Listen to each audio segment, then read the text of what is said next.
The power of kindness. Hello and welcome to Dumi's Daily Grind. Thank you so much for joining me today. I hope you're doing well. My name is Dumi and my journey began on the 13th of October 2021. If you are new, here I talk about recovery, spiritual growth, mental health issues, sobriety, relapses, and spiritual well-being, focusing mainly on the daily work, the grind, that goes into finding peace of mind, contentment, and freedom from addiction. If this is what you are interested in, please subscribe and hit the notification bell as I release new content regularly, and hopefully we will travel together on this journey toward finding enlightenment. Kindness is the act of life, the most valuable thing in the world, according to most cultures and religions. In South Africa, we practice the concept of ubuntu, the philosophical word meaning the belief in a universal bond of sharing that connects all humanity. Kindness is selfless, compassionate, and merciful. Love your neighbor. Show kindness to all. Kindness is a core value in most religions and cultures, including in Christianity, Judaism, Islam, Buddhism, and most certainly in Africanism. As Africans, we have mostly retained many forms of our ancestral African culture and continue to practice kindness as a core value. Now, why is kindness so important? When we practice the act of kindness towards ourselves or towards others, we actually experience positive mental and physical changes. The act of kindness lowers our stress levels and increases the body's production of the feel-good hormones such as dopamine, oxytocin, and serotonin. The act itself boosts our immune system, reduces anxiety and depression, and greatly reduces blood pressure. Kindness is a behavior marked by acts of generosity, consideration, or concern for others without expecting praise or reward. An act of kindness is never futile, as it instills a positive feeling and makes our communities better places to exist in. To have a look at why this topic is important right now is that we are going through one of the most difficult times in history, experiencing more depression and anxiety, and we face challenges in today's unpredictable world. The past 2 years have been filled with isolation, fear, financial uncertainty, chaos, so much grief, and political unrest. In South Africa, in 2020, the economy contracted by an estimated 7%, according to the World Bank, as the pandemic forced the government to implement containment measures, increasing poverty levels by 2 million people, and continued to constrain the economic recovery in 2021, worsened by electricity shortages with Eskom's constant load shedding associated with its operational and financial difficulties. We are facing a major crisis of gender-based violence with over 2,300 registered complaints during the 3 days in March 2020 lockdown period, which has drastically increased into 2021, and South Africa has amongst the highest levels of intimate partner violence in the world.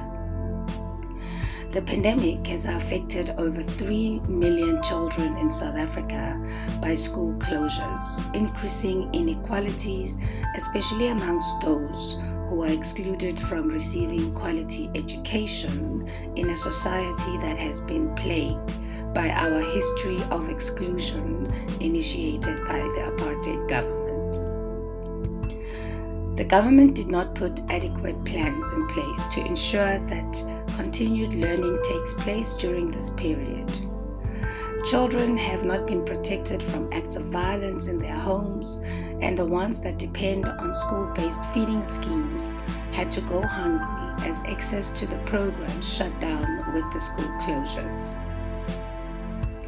South Africa has experienced an increase in the abuse of power, bribery, and procurement corruption during 2020 and 2021, especially in the procurement of personal protective equipment for hospitals and clinics in the early months of the pandemic by local, provincial, and national government officials.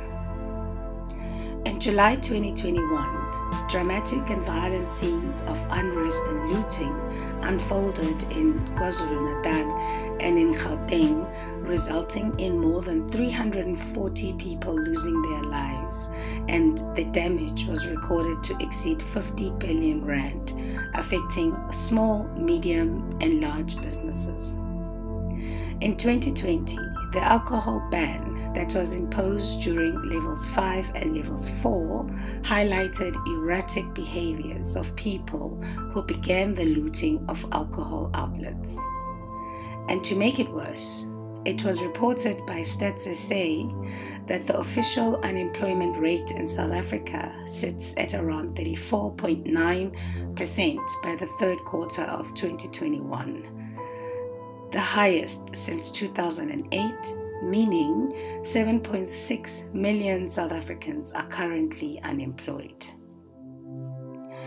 The last 2 years have been filled with incidences and events that should encourage us to practice ubuntu and kindness, change our attitudes and actions to reflect generosity, mercy, and compassion. Have attributes such as good-heartedness, altruism, courtesy, and good intentions. There is no better time to be human than now. Let us choose a lifestyle of kindness, make it a daily practice, and grow in the fruit of the Spirit. Let's reset and make kindness our default mode, make it a habit, and provide continual service to those that need it the most. Let us make it a faithful practice with the conscious intention to give. Let us be ready to perform on the spot random and unplanned acts of kindness. Let us seek out those who are in dire straits and assist them in whatever way we can, and not turn away the ones who seek us. Show God's love to others. Don't close your eyes or look the other way. Make the time, love your neighbor, and show your kindness to everyone, especially when you are tired and stressed. Show gratitude to your family members, your friends, colleagues, acquaintances, or even total strangers. Please let us not forget our children, our partners, our wives, our husbands, our sisters, and our brothers. Let us not forget our parents, our grandparents, and most importantly, ourselves.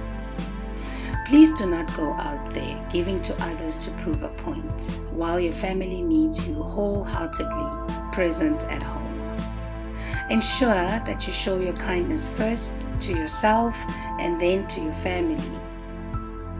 You are irreplaceable to the ones who love you, and your kindness is most important to them. So give it freely there first. The rewards will help all of us become better and hopefully change the world to be a better place. Let us all return to our practice of ubuntu, and together we can recover from these dark times.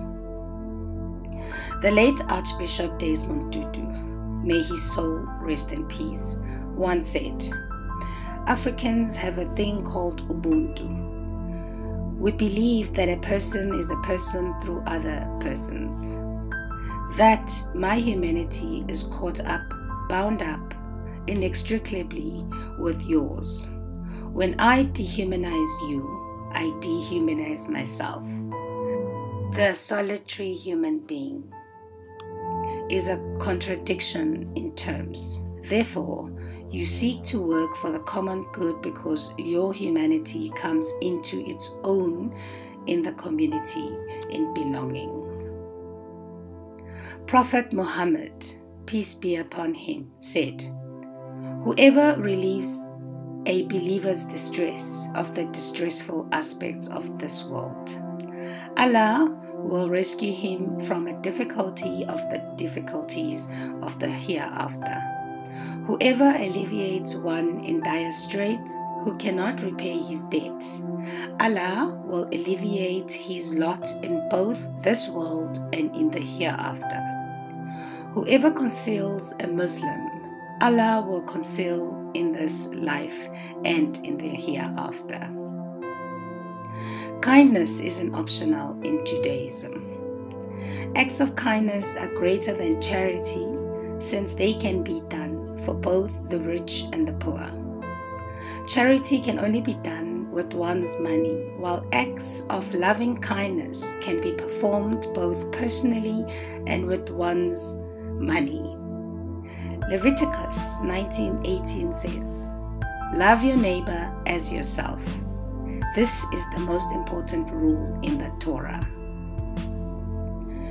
Matthew 5:40-43 states, "And if anyone would sue you and take your tunic, let him have your cloak as well. And if anyone forces you to go on 1 mile, go with him 2 miles. Give to the one who begs from you, and do not refuse the one who would borrow from you. You have heard that it is said, 'You shall love your neighbor and hate your enemies.' But I say to you, love your enemies and pray for those who persecute you." Galatians 6:9-10 says, "And let us not grow weary of doing good, for in due season we will reap if we do not give up. So then, as we have opportunity, let us do good to everyone, and especially to those who are of the household of faith." Practicing real kindness without expecting anything in return will change you in the most positively unpredictable ways. Practice it daily and see the miracles that happen in your life. You will feel good, you will reduce your stress levels, you will reduce your anxiety, and you will improve your digestive system. You will experience increased levels of feel-good hormones such as dopamine, oxytocin, and serotonin. Thank you for your time, your support, and being with me on this journey to finding serenity.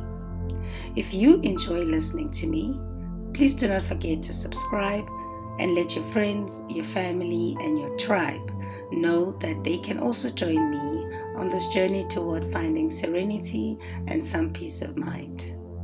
Until I see you next time, stay well and God bless you and keep you safe today. Be kind whenever possible. It is always possible, the Dalai Lama said. Let us be diligent with the work required to achieve our goals and experience serenity and peace of mind. The answers are always right in front of us and will be revealed if we truly seek them. Let us be present, conscious, and intentional in our lives and grow positively to achieve the happiness we seek.